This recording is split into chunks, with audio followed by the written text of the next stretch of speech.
Lesson 41, From Texas to Canada.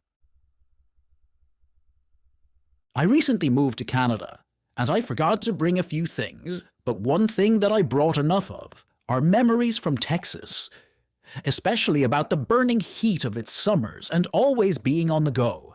The heat is on, as they say.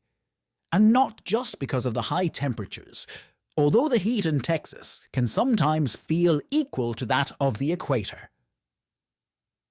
Unlike Canada, where winters feel like a race against time, or more like an equation where the amount of preparation equals the amount of comfort and safety, Texas winters are unpredictable. Some days, I had to heat my old house during the cold winters, and on other days, a warm jacket could provide enough heat. I also remember the day Mrs. Smith, or is it Miss Smith? I'm not really sure, but anyway, she asked me to fill a position on the community's archery team. I thought I'd be good at it, but in reality, I'd often miss the mark. It wasn't just the bullseye. Sometimes I missed the whole target. Something I miss about Texas is that whenever I felt distant from everyone and alone, it was just a feeling, and there was no actual distance between my family and I. I don't miss my old co-workers, though. Yes, let's do this. They'd say, or, Yes, yes, 1,000 times yes. but were those words true? It was hard to tell sometimes. I've since tried to fill my days with quieter, more genuine moments. The snow here has a tranquility I equate with inner peace, and yet I tire quickly when it always snows. Maybe it's the physical exertion, or perhaps it's the tire of my bicycle that needs constant attention in this weather.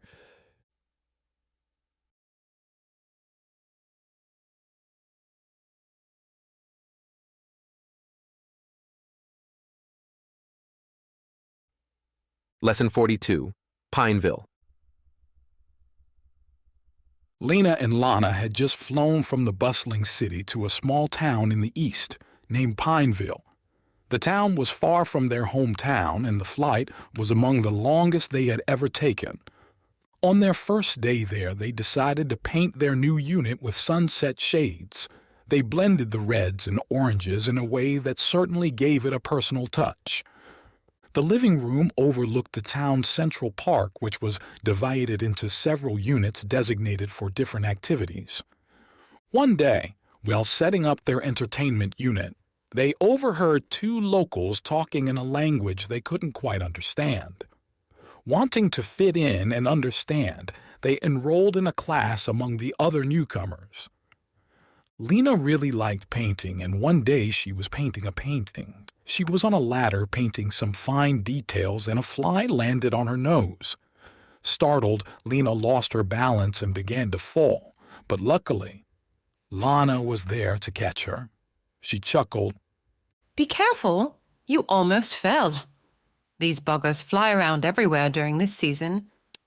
They do, Lena said with certainty. but don't worry. I can handle a fall as good as anyone. I'm just trying to get certain things done before fall sets in. I've heard it gets quite chilly here. She laughed. Oh, you'll adjust just fine.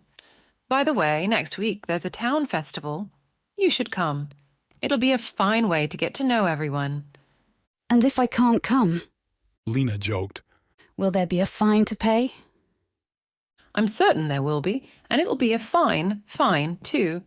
She replied with a wink. Lena nodded. Sounds fine. And maybe I'll learn more of the local language too.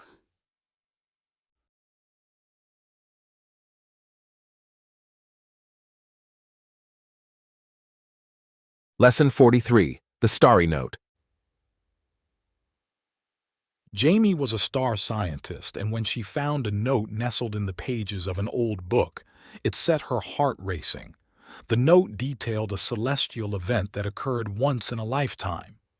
Intrigued, she decided to lead her friends on an adventure to watch it. With a heart full of excitement, she called out to her best friend, Alex, who was one of the brightest minds she knew. You need to see this. She cried out, her voice echoing with wonder. She was crying tears of joy, which made Alex's curiosity rise. Examining the note, Alex said, Intriguing. It looks old, and the figure here seems to be a map or plan of some sort. The plan was sketched intricately, indicating an exact spot where the event could best be observed. We should plan a trip. Jamie suggested, her eyes sparkling with determination. This might be our only chance.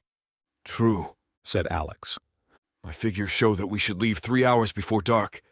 They gathered their gear, including a machine Jamie had inherited from her grandfather, an antique telescope.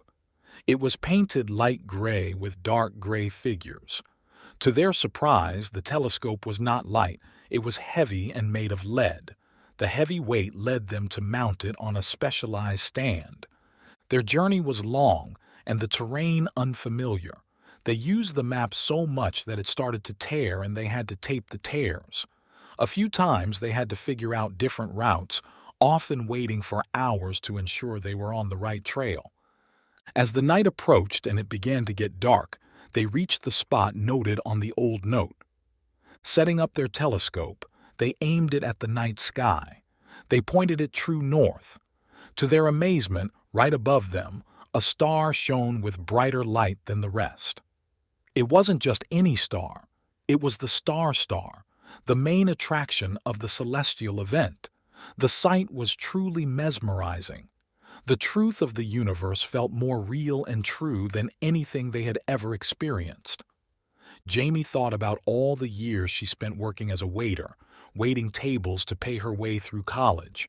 Her hard work and planning had paid off and made this moment possible.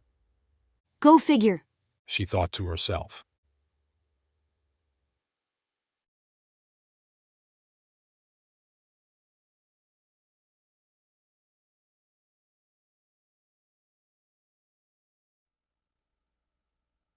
Lesson 44, Numerica.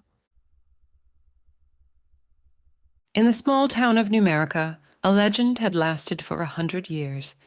It spoke of 10 ancient relics scattered across the lands, each holding a lot of power. Elara, a young explorer, had always been interested in these tales.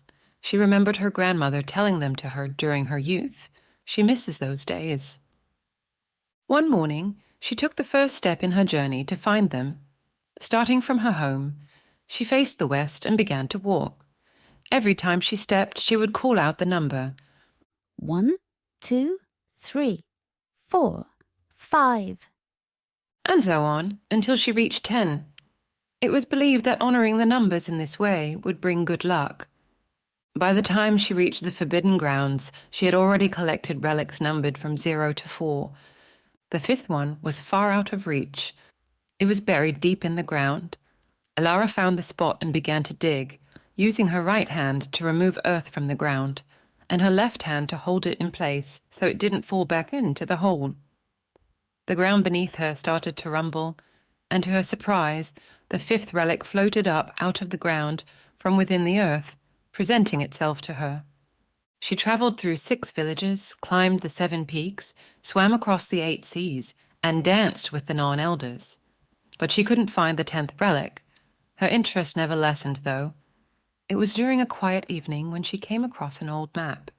It showed a spot not far from Numerica.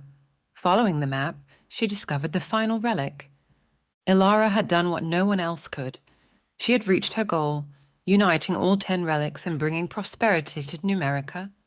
She made so much money that she was able to put it in the bank and live a luxurious life from the interest earned on her deposit. She had an amazing life, but if we're being honest, her newfound wealth made it hard to stay grounded at times.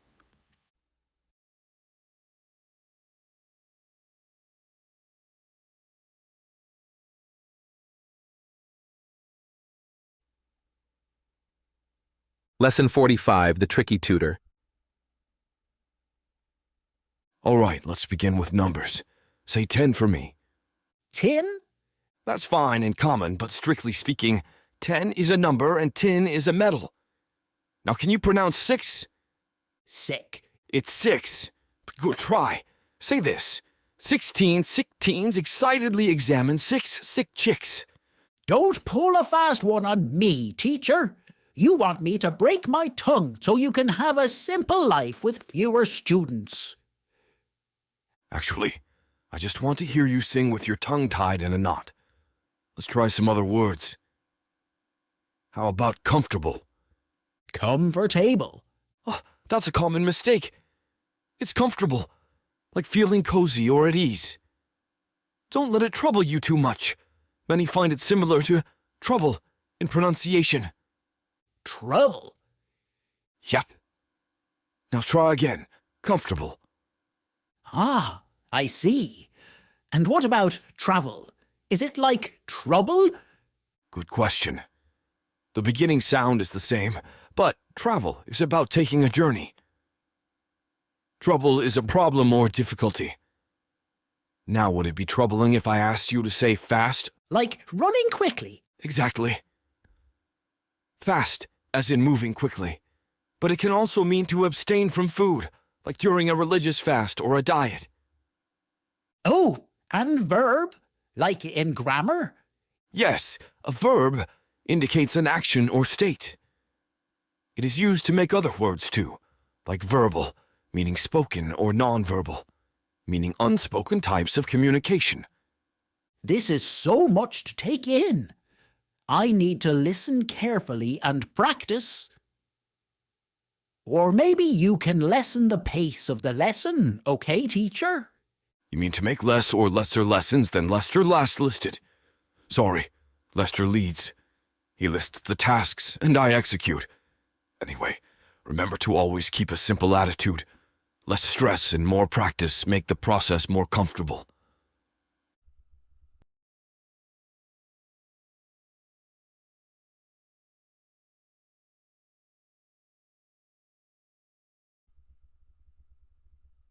Lesson 46, Ms. Clarice. Miss Clarice, the English teacher, confidently took center stage and began her lesson. Thanks for coming to my English center. She started with enthusiasm. There are several things about English that can appear confusing. Let's center this conversation on some of them. Firstly, let's focus on the vowels. There are 5 main ones: A, E, I, O, U. Their spelling doesn't follow their sound patterns, so be sure to practice pronunciation using the pronunciation symbols.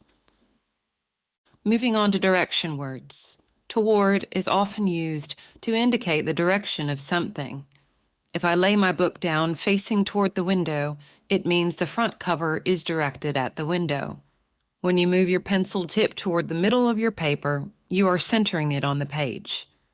Lay means to place something down, and lie has 2 meanings. And it can mean to tell a lie, and it can also mean to recline. Every day, I lay my book down before I lie down for a nap. And did you know some birds lay eggs daily? Some words work against you if not used correctly, like slow. It can describe speed, but can also be an instruction.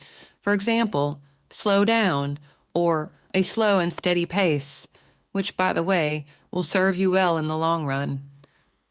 She slowly made her way toward the center of the room. Words such as serve have several meanings. In volleyball, a serve is the first volley. In a restaurant, waiters serve customers by delivering their food. And in life, it's always good to serve others. Idioms also appear frequently in English. For instance, don't put all your eggs in one basket is a warning against concentrating all your resources or efforts in one area or on one project, because if it fails, then everything is lost. She concluded, Remember, English can be like a hike at times. Sometimes the weather is beautiful and it's fun, but sometimes the weather turns bitterly cold and it's difficult. Let's finish with pronunciation practice. Try saying this a few times. I'd rather weather wetter weather. It's hard to weather bitter weather, so we'd better stick together. We'll weather wetter weather better, whether the wetter weather's bitter or not.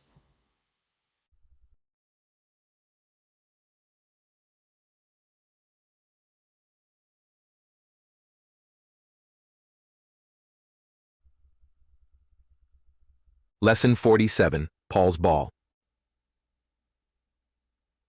In a heartfelt memory of one grand summer morning. It's Friday, about 6 a.m. I'm walking down a familiar coastal road with my siblings. The salty breeze brushes against my face. As I step on the sandy path, more memories come flooding in waves. I was wearing the felt hat that Granddad had.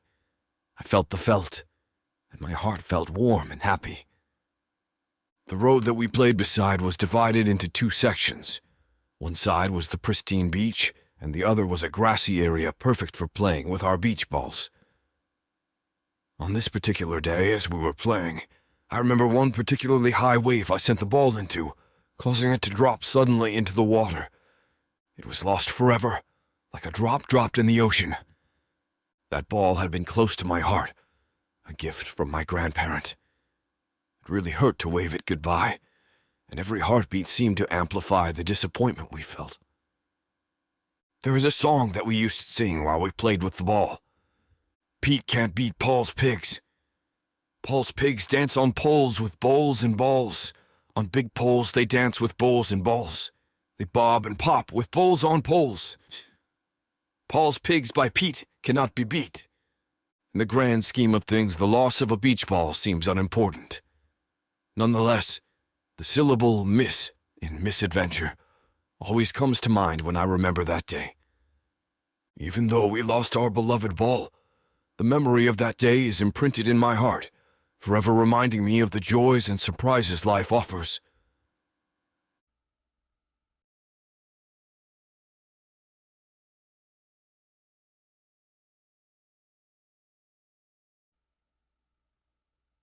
Lesson 48. The present presents presence.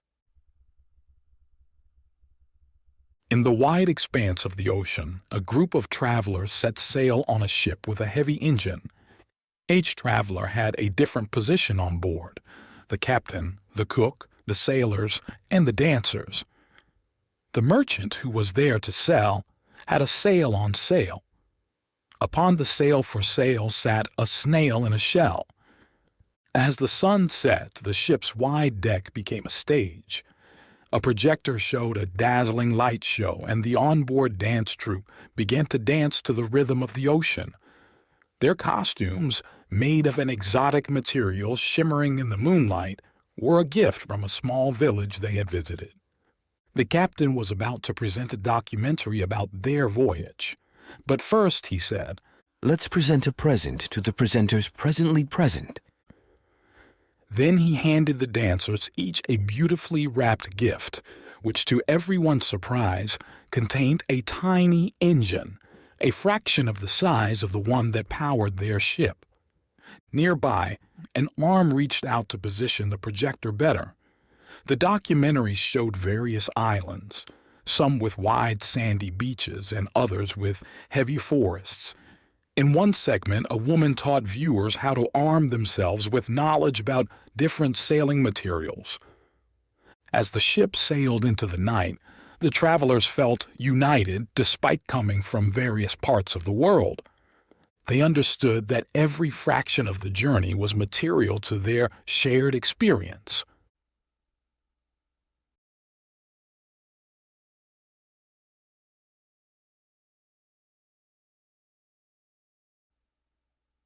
Lesson 49. Lucy's victory. On a hot summer day, the forest was alive with excitement. A race was being organized, and participants from diverse races were eager to prove themselves. Lucy, a runner of Asian ethnicity, began to stretch her legs. Her friend Anna, who was ethnically Caucasian, decided to sit out the competition, choosing instead to sit under a tree, watching Lucy race alone. "I'm just not in the mood for running today." Anna sighed, taking a long sip from her bottle. You should have stored more energy. Maybe slept longer? Or did you sleep in again? Lucy teased, tying her shoelaces. "I did sleep over at my friend's house, and we watched movies all night." Anna admitted.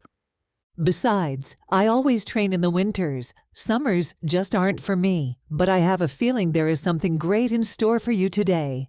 Lucy chuckled. Well, I've been training for this race for weeks.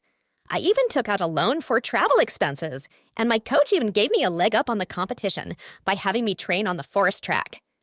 A train whistle blew, signaling the beginning of the race. As the competitors raced ahead, Anna visited a nearby store to buy some refreshments. The store had just opened for the summer, storing a wide variety of drinks and snacks. At the last leg of the race, Lucy was victorious. It was proof that her hard work had paid off. Her training was tough, but it proved beneficial. Lucy was the lone victor, exhausted but happy. The two friends decided to have a sleepover at Anna's place that night, reminiscing about the summer's adventures.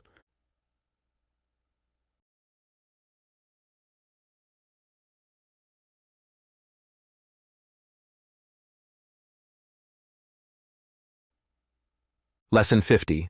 The sky symbol. Maria lived on a mountain named Everest. Maria's grandparents died on this day many years ago, and she remembers them often speaking of an ancient exercise, a rite of passage for the bravest people. This wasn't a physical workout. It was a spiritual task, to mount the highest wall in the village and catch the symbol from the sky. Maria, a spirited young girl with vibrant dyed hair, had always felt a deep connection to this legend. It wasn't just about the challenge. It was her burning wish to become one with the heavens. The day of her attempt arrived. The village buzzed with anticipation. Children pointed at her hair.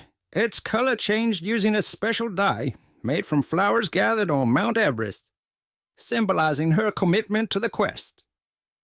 Maria approached her trusted horse, a magnificent mount gifted to her by her ancestors. She mounted her mount and galloped toward the wall. When she reached the base, she dismounted and began to climb the wall, exercising great caution. The exact moment was drawing near. The symbol, shining more brilliantly than any star, began its descent. It was not a spectacular descent, nor was it underwhelming. One could say it was a decent descent. The sky, vast and limitless, watched in silent anticipation.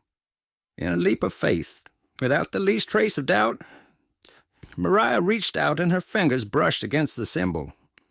After she caught it, she wondered, That was too easy. What's the catch? The symbol resembled a small die, like you might find in a game of dice. It wasn't just a celestial object. It was an exact representation of her inner spirit, reflecting the vast potential of the sky and earth combined. Then, the thing she least expected happened. Someone from below cheered. Good catch, Maria. I wish I could catch like that. Then the friend at their side mocked them and said, You are so bad at sports that you couldn't even catch the flu. Their first shouted back, You're driving me up the wall. I'm going to catch you, and you'll wish you didn't say that.